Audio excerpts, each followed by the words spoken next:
Bonjour à tous et bienvenue dans cette vidéo consacrée aux circuits électriques que vous allez découvrir au cycle 4. Aujourd'hui, nous allons explorer ensemble deux types de circuits importants, les circuits en série et les circuits en dérivation. Commençons par les circuits en série et imaginez un circuit composé d'une batterie, d'un interrupteur et de deux lampes. Voici le schéma de ce circuit en utilisant les symboles normalisés. Si vous ne vous rappelez plus de la façon dont on schématise un circuit en utilisant ces symboles, je vous invite à revoir la vidéo précédente où j'explique en détail comment procéder. Dans ce type de circuit, on remarque que tous les composants sont connectés l'un après l'autre, formant une seule boucle fermée.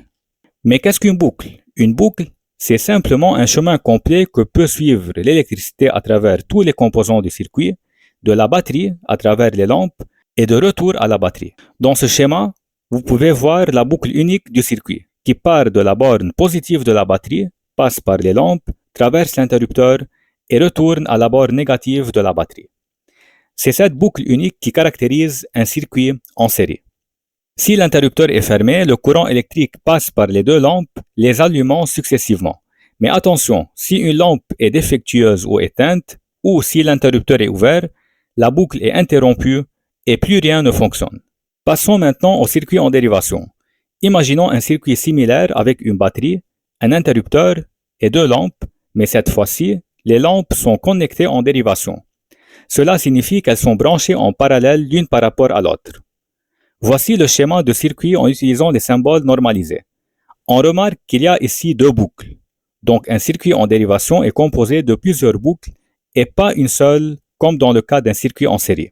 Chaque boucle permet au courant de circuler à travers une lampe indépendante de l'autre. C'est cette configuration qui distingue un circuit en dérivation d'un circuit en série. Un concept très important ici est celui du nœud. Un point nœud est le point d'intersection d'au moins trois fils de connexion. Dans notre schéma normalisé, vous pouvez voir que ce circuit comporte deux nœuds, un où les branches se séparent et un autre où elles se rencontrent. Un autre concept important ici est celui de la branche. C'est quoi une branche? Une branche est une portion du circuit qui relie deux nœuds entre eux.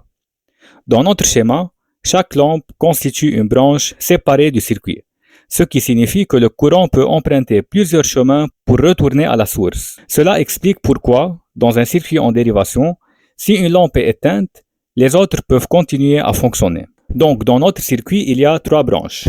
La première branche, c'est la branche du générateur, inclut la pile et l'interrupteur en série. On l'appelle la branche principale.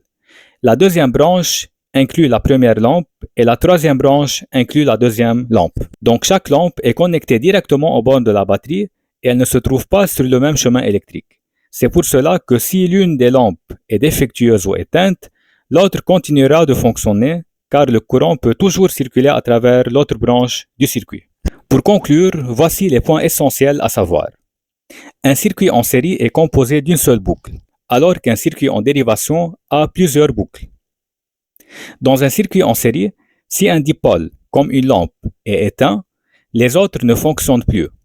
Dans un circuit en dérivation, les autres dipôles continuent de fonctionner même si un dipôle est éteint.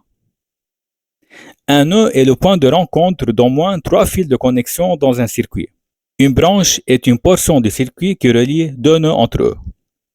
Merci d'avoir suivi cette vidéo et j'espère que ces explications vous ont aidé à mieux comprendre les circuits en série et en dérivation. À bientôt pour une nouvelle vidéo et n'oubliez pas de vous abonner pour ne rien manquer.